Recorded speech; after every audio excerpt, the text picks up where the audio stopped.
Bismillahirrahmanirrahim. Assalamualaikum warahmatullahi wabarakatuh. Di sini saya akan menjelaskan dua soal dari matematika wajib dan matematika peminatan untuk memenuhi tugas akhir dari matematika. Sebelumnya, perkenalkan, nama saya Yona Puspitasari dari kelas 12 MIPA 4. Sebelum kita masuk ke soal, di sini aku mau menjelaskan perbedaan dari kombinasi, permutasi, dan peluang. Pertama, kombinasi dan permutasi. Kombinasi dan permutasi ini ngurusin banyaknya cara. Cara ngapain, cara ngambil sesuatu, cara melakukan sesuatu, dan sebagainya. Yang jawabannya dalam bentuk bilangan bulat, yaitu 0, 1, 2, 3, dan seterusnya. Dan gak mungkin hasilnya itu pecahan ataupun negatif karena banyaknya cara. Tapi apa sih perbedaan dari kombinasi dan permutasi? Nah, perbedaannya kita masuk ke permutasi dulu. Dimana permutasi ini misalnya ada suatu barang nih mau diambil sebagian,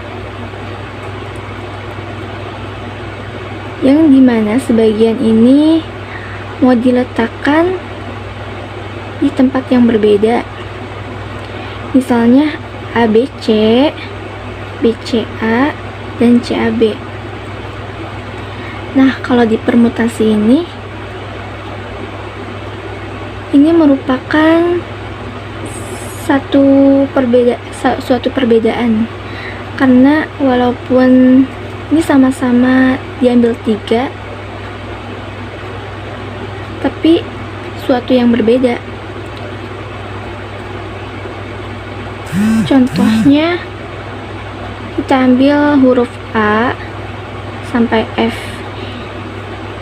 yang dimana kalau diambil 3 berarti di sini kan 6, di sini 5 karena udah diambil 1, jadi 5, terus 4. 6 kali 5 kali 4 berarti 120 cara. Terus kombinasi, contohnya kamu punya 5 buku, mau diambil 2. Nah, si 2 ini bodo amat nih mau diletakkan di AB ataupun di BA.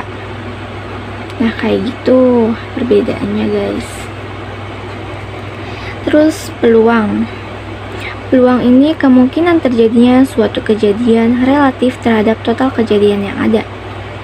Contohnya, si ini dia bakal punya anak, dan kemungkinan anak yang terjadi itu pasti cowok ataupun cewek kan.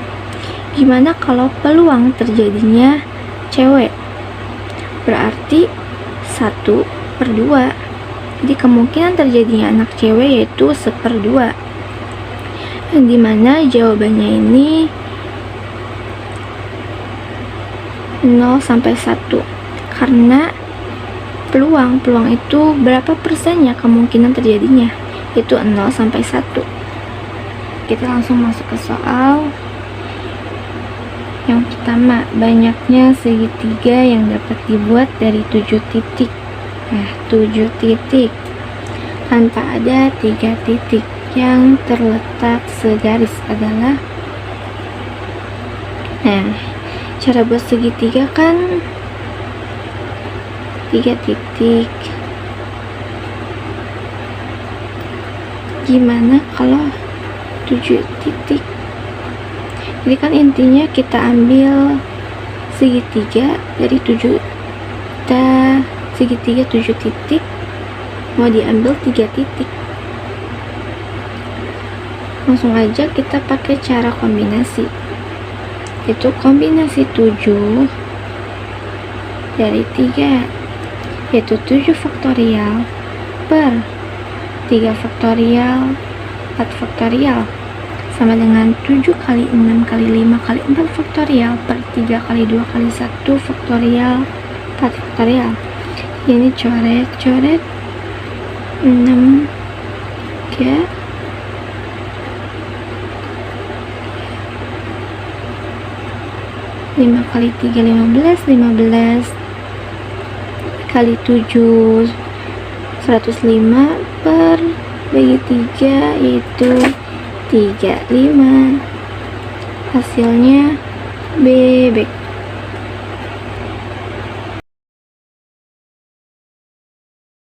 Sebelum kita masuk ke soal 2, di sini aku mau menjelaskan limit fungsi di ketahinggaan bentuk aljabar, yaitu bentuk fungsi rasional pecahan, di mana teoremanya jika R lebih dari 0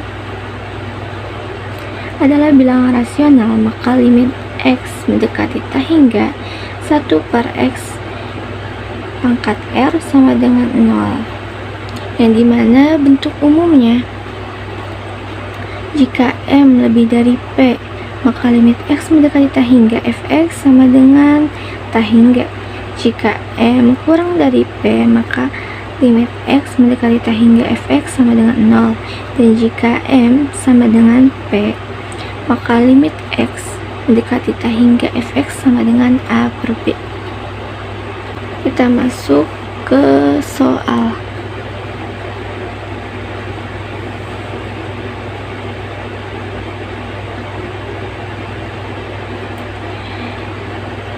Nilai limit X mendekati tahingga. Nah, mendekati tahingga itu, ini kita kaliin dulu aja. Jadi yang atas ini 8 plus 10x min 4x min 5x kuadrat. Yang bawah dikaliin jadi 2 plus x min 2x min x kuadrat. Nah, karena tahingga itu, kalau kita ingat di mana teorinya itu, si X nya itu kan gede banget kan pangkatnya, jadi angka yang di belakangnya ini udah gak ngaruh, jadi kita coret aja. Jadi 5x kuadrat min 5x kuadrat min x kuadrat sama dengan min 5 per min x, berarti 5. Atau bisa juga dengan pangkat yang tertinggi, dimana pangkat yang tertingginya itu kan 5x dengan min x dan x dengan min x. Jadi min 5x kuadrat per min x kuadrat. Jadi sama kayak jika M sama dengan P, maka limit X mendekati tahingga Fx sama dengan A per B. Si A nya ini kan min 5 dan B nya ini kan min X, jadi min 5 X kuadrat per min X kuadrat sama dengan 5. Hasilnya dodol. Sekian dari saya, kurang lebihnya mohon maaf dan semoga bermanfaat. Wassalamualaikum warahmatullahi wabarakatuh.